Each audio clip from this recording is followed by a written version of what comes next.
शिवसेना ठाकरे पक्षाचे प्रमुख उद्धव ठाकरे यांनी आपल्या मातोश्री निवासस्थानी शिवसेना खासदारांची महत्त्वाची बैठक बोलावली आहे। उद्या म्हणजे 14 जूनला ही बैठक पार पडणार आहे। या बैठकीमुळे राजकीय वर्तुळात चर्चांना उधाण आले।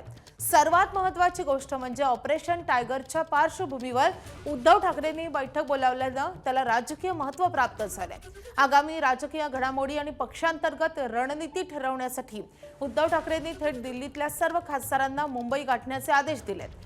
दरम्यान 14 जूनच्या या बैठकीत उद्धव ठाकरे आपल्या खासदारांना नेमका कोणता कानमंत्र देणार आणि कोणती नवी जबाबदारी सोपवणार याबाबत कमालीची उत्सुकता निर्माण झाली आहे। दुसरीकडे परभणीचे खासदार संजय जाधव हे गेल्या काही बैठकांना गैरहजर आहेत आणि त्यामुळे ते उद्याच्या बैठकीला हजर राहणार का याकडेही राजकीय वर्तुळाचं लक्ष लागलंय।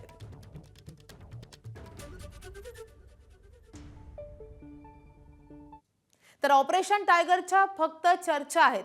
मुलाच्या निवडणुकीत व्यस्त असल्यानं मुंबईतील बैठकीला जाण्याचा प्रयत्न करणार असल्याचं ठाकरेंच्या शिवसेनेचे खासदार नागेश पाटील आष्टीकर म्हणालेत। तसंच उद्धव ठाकरेंना सोडून कुठेही जाणार नसल्याचं राजाभाऊ वाजे म्हणालेत। कुठल्याही प्रकारच्या अफवावर विश्वास ठेवू नका आणि उद्धव साहेबाला आमच्या नेत्याला सगळ्या गोष्टी सर्वस्रोत माहिती आहे। आता कुठल्याही गोष्टीचं कुठलंही आपलं हे सगळं कोणीतरी विनाकारण हे टाईम कुठल्या तरी विषयावर टाकून काहीतरी वेगळ्या मार्गाने आपल्याला जंबल करायचं काम करतात असं मला नाही वाटत की काही आहे। नक्की प्रयत्न करेल मी जायचा, पण साहेबालाही माहिती आहे की मी आता निवडणुकीमध्ये माझ्या मुलाला उभं केलेलं आहे। पण तरी थोडासा जरी टाईम मिळाला तर मी सकाळी जाऊन संध्याकाळपर्यंत परत येईन। मी त्रेतायुगात असतो तर मी छाती फाडून दाखवलं असतं। आता हे युग कलियुग आहे, मला छाती फाडूनही दाखवता येत नाही। त्यामुळे त्याचा संशय घेण्याचं काही कारण नाही। मी याआधी बऱ्याच वेळा सांगितलेलं आहे आणि आजही मी सांगतो की मी कुठेही जाणार नाही।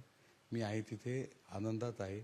मला विधानसभेचा सदस्य मी शिवसेनेमुळे झालो, मी लोकसभेचा सदस्य शिवसेनेमुळे झालो आणि मी उद्धव साहेबांना सोडून कुठेही जाणार नाही। ही काळ्या दगडावरची रेघ आहे। कामं आज होतील उद्या नाही होणार या गोष्टी